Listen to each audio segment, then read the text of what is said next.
am super excited about our guest today. Our guest is Dr. Iman Ellis Bowen. She is from the great state of Illinois. She's been in this amazing profession for over 20 years, since 2000. She's been a teacher, a special ed teacher. She's been an assistant principal, an associate principal, a district coordinator for special education. She's been the director of special services. And now she is an assistant superintendent for the Community High School District 128 in the state of Illinois. And we are so grateful to have her on the show today to just share her story, her journey, all the great things that are going on in her life and her K-12 career. So thank you so much, Dr. Iman. Can I call you Dr. Iman? You can call me Dr. Iman. You can call me Dr. Iman, or you can call me what the kids call me, Dr. EB. Oh, okay. Dr. EB. Dr. EB, yes. Okay. You know, Ellis Bowen is a lot for the mouth, and That's so a mouthful, yeah. It's a mouthful, so I just say Dr. EB. But yes, Love thank it. you so much. Yes. Yeah, we're grateful to have you on the show, Dr. EB. What's going on in your life and in your K-12 career right now? Well, first and foremost, let me say thank you so much for this opportunity to come on your show and just have this moment to talk with you. Yeah. What's going on in my world? Yeah. So I am going to start with what is closest to my heart are my two babies. Oh, that's awesome. I'm going to be completely transparent. I am going through a bit of transition as they are beginning to articulate to their next. And so my oldest, who is 23, just graduated from college. Wow. And I'm super excited for him. He is an amazing young man, and I am so excited to see his journey. Awesome. But as a mom, you know that a little bit more, that umbilical cord is completely cut now, because he is a man. And sure. And so he has to begin to go out into the world and find out things for himself and begin his journey. And so I was dealing with that. I had my 13-year-old, and I was like, yep, she was kind of in my back pocket. I can still love on her, and she's still my baby. Yeah. And now we are preparing for her 8th grade graduation, and she'll be going into high school. And so that's hit me a little bit. That's hitting me a little bit, that she is now getting ready to take her next steps, and high school goes really fast. And so, I've been having moments for the past couple of weeks. Professionally, gearing up, it's the end of the year. So I'm super excited. This was my first year at Daring District 128. And so it has been a year of transition, just a wonderful year of just learning and growing and understanding and understanding all about the community and the different systems that the district has, but really just developing and cultivating those relationships and seeing where and how I can pour into and plant seeds and nurture. And so it's been quite a year. And so I'm excited, to say that, yep, I got 1 year under my belt as an assistant soup. Yeah, but it has definitely been quite a journey. So that's what's going on in my world outside of D128 and outside of me being a mother and a wife. I also serve as a board trustee for the University of St. Francis. Okay. And so we just wrapped up our largest scholarship ball, Caritas, in which we try to provide as many full scholarships to the University of St. Francis of Joliet, as well as some other different types of scholarships and help students in need. We just became identified as a Hispanic serving institution. Sure. So we're excited about that as well, too. Yeah. So just, sitting on being in different environments, making sure that kids got what they need, mine and, those who I am humbled to serve every day. That's awesome. So let's go back to the beginning. Like when you were in college, was it always your desire, your hope, your goal to be a K-12 educator? Already shaking your head. What's up? No. Tell us that story. Not at all. So I come from a long laundry list of educators, including my beautiful mother, who was an educator for 39 years. She was a teacher And then she became a guidance counselor. Now the term is school counselor. Yeah, yeah. And I did not want to do that. I was a kid that my mom would pick me up. She would bring me back to the school, and I would have to sit there as she served her kids. And I didn't want that job. It was not for me. And so I initially went into school wanting to be a doctor. So I was a pre-med major. Okay. And the day before, so I tell this story all the time, the day before I took my MCATs, something just came over me and I was like, I don't want to do this. Oh, wow. I didn't see myself doing it. I didn't want to be on call for anybody. It just wasn't sitting in my soul well. Sure. And I knew that was going to be a hard conversation for me to have with my mom, especially number one, the expectation was I was going to become a doctor. And number two, she had paid all this money. And now you saying you don't want to do it. And so again, how God is working in your life. Mm-hmm. When I was a freshman in college, they assign you an advisor. And this advisor is never one that's in your field. And so my advisor at the time was a woman by the name of Dr. Charlotte Ross. Okay. And she ended up becoming my second mom on campus. She was my confidant, but she was also the dean of education, but she was also over the special education department. Okay. And so she was always, don't you want to come education? It's in your blood. It's in your blood. You just come.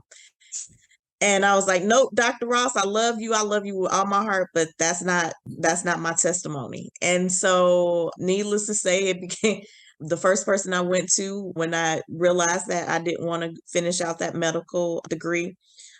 I went to her and I cried and she listened and was there for me. And then she said, you know what?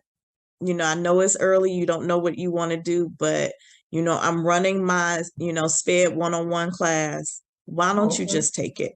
Wow. Just take it. No harm, no foul. And I've been here in love with it ever since. Wow. So, That's an amazing story. Yeah. Wow. So we have that in common. I was a special ed teacher for 12 years before I became an administrator. So yeah, definitely. And, I was a pre-law major. I was on my way to law school. I did take the LSAT. I did get accepted in law school.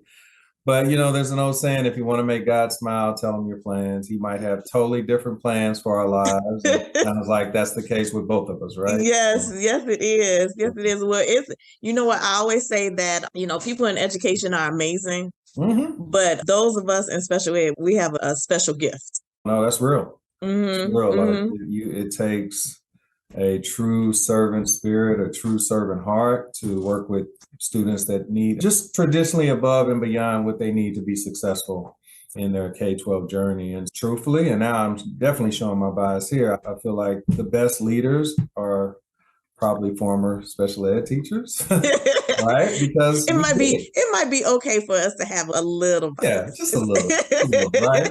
Because if you think about it, like and now I'm really dating myself as far as how long I've been in this profession. I remember when there was no child left behind, right? Mm-hmm. And we still were scaffolding and providing additional supports and doing all the things that No Child Behind ushered in for regular ed teachers. We were already doing it. We were already doing it, right? Yeah. We've already looked at the lens of, okay, how do we help these students that aren't getting what they need to be successful, and what supports can we find for them? So it's real easy for us once we get into these leadership roles to be looking at the whole child and what they need. So yeah, we definitely have that in common. What made you go from being a special ed teacher working with students who needed the most support to going into school administration? Again, God pushing and me resisting, saying nope, I don't want to do it. I thought that I was going to be a SPED teacher for the rest of my life. I saw myself retiring. And when I got to my alma mater district, I began to realize that there was only so much that I could do in the classroom. Sure. And someone had to begin to be an advocate for our students who needed, services, whether that would be our students with special needs, whether it be a student with a 504, even our students with Vento. Those are students that needed services. And I felt that there were some changes that needed to occur because at that time, we were still pretty isolated and segregated from a lot of the general programming. And you said it earlier, a kid is a kid, it's a student. However, when we work with students with services, they just need some accessories. That's true. The same student, but sometimes they need some earrings, sometimes they need a ring, sometimes they need the whole getup. Yeah. And that's how I look at the services piece of personalizing what the student needed. I think also too, I began to realize that, and you hit on it a little bit too, is that some of our students that did not have services would benefit from some of the provisions that we give to our students. Sure. Because they were struggling. And we see a lot of that now, in what has come out, whether it be differentiated instruction or whether it be universal learning by design. Yeah. It's all rooted in special education. It really We've been is. doing it. Yeah. Even when you look at some of the components of establishing MTSS or just health and well-being in school districts, guess what? We've been doing this for a lifetime. That's so real. So I started to see that more kids needed it, but not every kid is sped. That's and true. Not every kid needed an IEP. And I think that those two things were what pushed me, and it was, that nudge saying, this is not where we stop. We need to keep moving. We need to keep moving. And I fought it. Yeah. I fought it. And then when I decided to say, yep, okay, let me embrace becoming an administrator, I was told that there will be limitations with being an administrator, especially being a Black woman. Okay. So I had interviewed for a position internally, and I was told by an administrator after the follow-up let me know that I wasn't getting a job. But I was told that I'm phenomenal, that I was highly intelligent, and that I can do great things. However, if I had aspirations of becoming an administrator, then I only had two choices of moving up the ladder. Either A, I needed to look at going back to CPS, or understand that the only levels that I would be able to move in the suburban areas of Illinois would be as a dean and as a AP. Wow. Because there are suburbs that may not be welcoming to a Black, especially a Black woman coming in. And I was like, whoa. Wow. Whoa. And I mean, this was said. And so I have used that as my fire and my fuel to move into every position that I have moved into. Good for you. To show that as long as I am here serving students each and every day with all of my heart and coming in full as a Black woman, that I can do this. Wow. And that there are districts that are welcoming and that are ready to have me as a member of their community. And so every year, well, except he's the administrator who shared that was part of that conversation has retired now, but I used to send a business card. So every time I would step into a position, it's my new, hey, thank you, level. With a bill, with a nice little business card.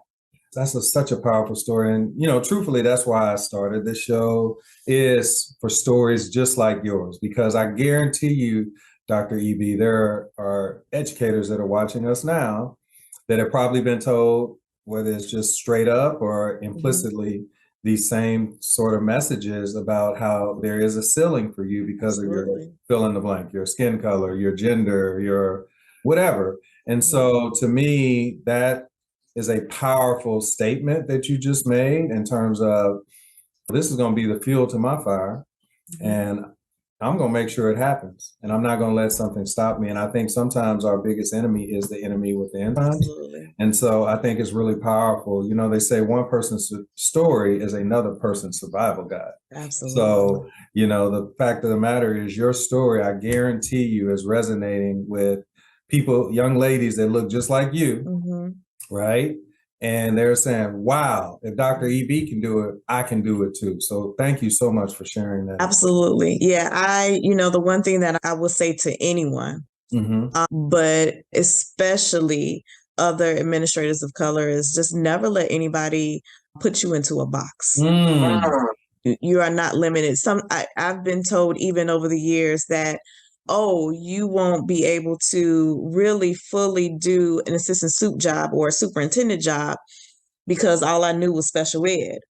And so what I've shared was, well, if you are truly a special educator, then you are privy to all parts of the system. Absolutely. Within the district, because you have to know general ed, you have to know curriculum and instruction, you have to know that SEL part, you have to know the guidance, because you are having discussions about how to serve that child in all of their fullness while they are with you during Monday through Friday.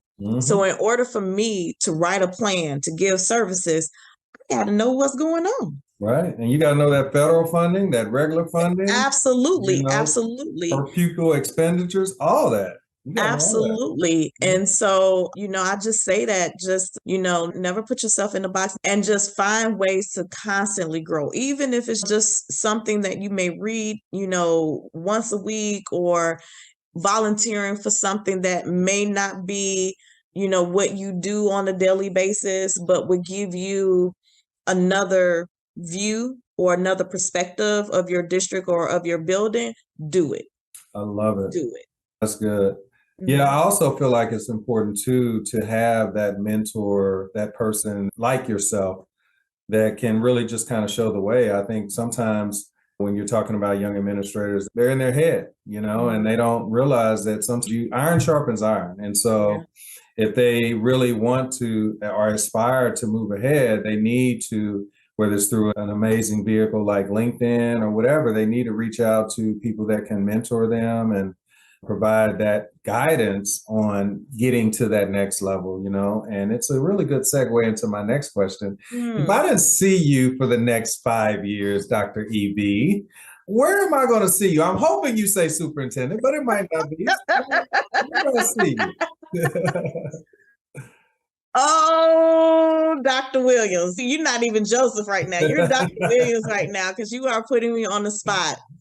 In 5 years, well, let me say this. In 5 years, I hope to figure out how to continue to be a great mom to my kids. Sure.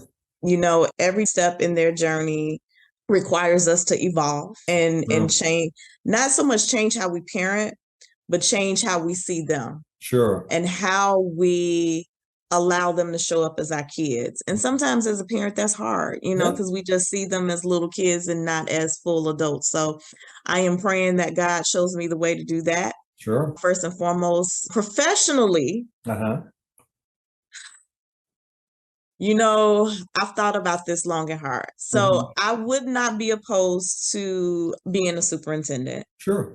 And I would love to come to a community which I can serve that is very diverse, and not just diverse in demographics, but just diverse in thought and innovative, that we can begin to transform and do some things that we need to do in education and come out of this industrial thought that we continue to reside in. That's real. And bring education into the next level, because we are truly, as a nation, somewhat being left behind. But there's some great schools and great districts that are doing some amazing things to say, you know what, this is not working. But my dream job, and you mentioned this earlier, is to provide support Oh, okay. and coaching and mentoring for younger administrators. I love it. That is something that I love. I even started doing that even as a young administrator, Okay. pouring into others, because I knew that, this was not going to be my final destination, and I needed to identify, those up and coming bright Yeah. Yeah. stars that were budding, and Mhm. that I can say, you know what, you would be absolutely amazing to do this. Yeah. And I've had some pushback. No, I can never do this. No, I can never do this. And then all of a sudden you see them and you're like, oh, Yeah. shoot. And I'll tell you this one story. Mhm. When I was in Joliet, Okay. we worked with the Center for Childhood Resilience, which is an organization that's part of Robert and Ann Lurie's Hospital here in Chicago. And they would come in, they were helping us build up our tier 2 supports for our students. Okay. And we had did such an amazing job that we partnered with them to do a presentation at one of the national mental health conferences. Okay. And I never forget working with my team and saying, okay, I want you guys to present. And Doc, they all turned beet red. They were like, no, we're not doing it. Iman, you can't make us do it. Please, please don't do this to us. Yeah. So I said, okay, I am going to take the lead and do it this year. Mm. And I said, however, by next year, you guys are going to be front and center because this is your story and this is your work and you need to tell your story. I love it. So a year later, without me even knowing it, they had filled out the application to present, did all the paperwork, worked on the presentation, and sat down with me, and they were like, boss, so we have something to share with you. And usually when they say share, I'm like, oh Lord, what has happened now? What's going on? But they showed me and I could not stop crying. Wow. And they not only presented that year, but for years after, they've partnered with other school districts and, worked with them on how to build their behavioral health teams and some of their tier 2 supports. And, just to see that you have to meet people where they're at, but just know how to push them just enough into their destiny. And so, yeah, I would love to somehow continue that work. And then finally, I think I would love to do I'm going to say I know I need to start manifesting. Yeah. I would love to do some consultative work with districts. I love that. Whether it be in special services or MTSS, or how to make sure you're servicing the entire child, the whole child. Yeah. I love that. That's good. Wow. So you actually were at a fork in the road 23 plus years ago in terms of where your career was going to go. Do I stay on the medical school path or do I go into something else? And it turned out it ended up being K-12 education. If you could go back, all the way back to that fork in the road, would you have made the same decision? I would have made the same decision. That's awesome. I would have made the same decision. And you know what? The running joke used to be, the one reason that stood out to me, and I remember saying to myself on that, I think it was like a Wednesday, I did not want to be on call for anybody. Yeah. And then now as an administrator, what are we? On call. 100%. 24/7, Sunday through Saturday, we are on call. And I was like, God, you played a real cruel joke. Like, okay. I was like, I'm here. Yeah. And I am fully accepting, and I would never change. It has been an honor to just humbly serve. That's awesome. And provide provisions in what people need, whether it's staff, whether it's parents, whether it's community members, and especially our students, and that's what I'm here for. And so I truly believe that I'm fulfilling God's purpose. I love it. And that's what I have to adhere to, what he wants me to do, not what Iman wants to do, not what mama, and that's what I teach my kids. You have to stay in alignment with God and you'll never fail. Just stay in alignment. I love that. And so that's what I'm hoping to continue to do. That's awesome. Well, Dr. Iman Ellis Bowen, I want to thank you so much for coming on the show and just sharing your journey. You're just so authentic and transparent, and just very grateful that you came on to just share your story, your journey, your passion. I started this show to showcase amazing K-12 leaders like yourself to be on this show and to have a platform to just share your story. So I really honor you for all the work that you've done in all the school communities that you worked in the great state of Illinois. So thank you so much for coming on the show. Thank you for sharing your journey. But before you leave, could you please share some parting words of wisdom? Tell us how we can connect with you, and then we'll say goodbye. Oh, wow. Well, first and foremost, what I would say to all of the educators is just stay in alignment with serving kids. You know, we all come into this profession wanting to impact and to be change agents. Yeah. And so as long as you keep kids first and centered at what you do and the decisions you make, you will be amazing. And, you know, the only other thing that I would share is that education is difficult. It is a difficult field, but it's so rewarding because we get to see our kids flourish and become contributors to our communities and our society globally.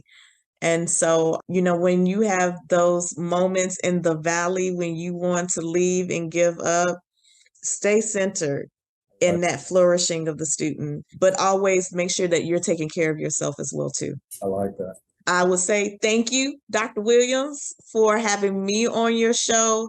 This is an absolutely amazing opportunity. But what I would also like to just share with you is that I appreciate you taking the time out of what you do to shine a light on educators K through 12.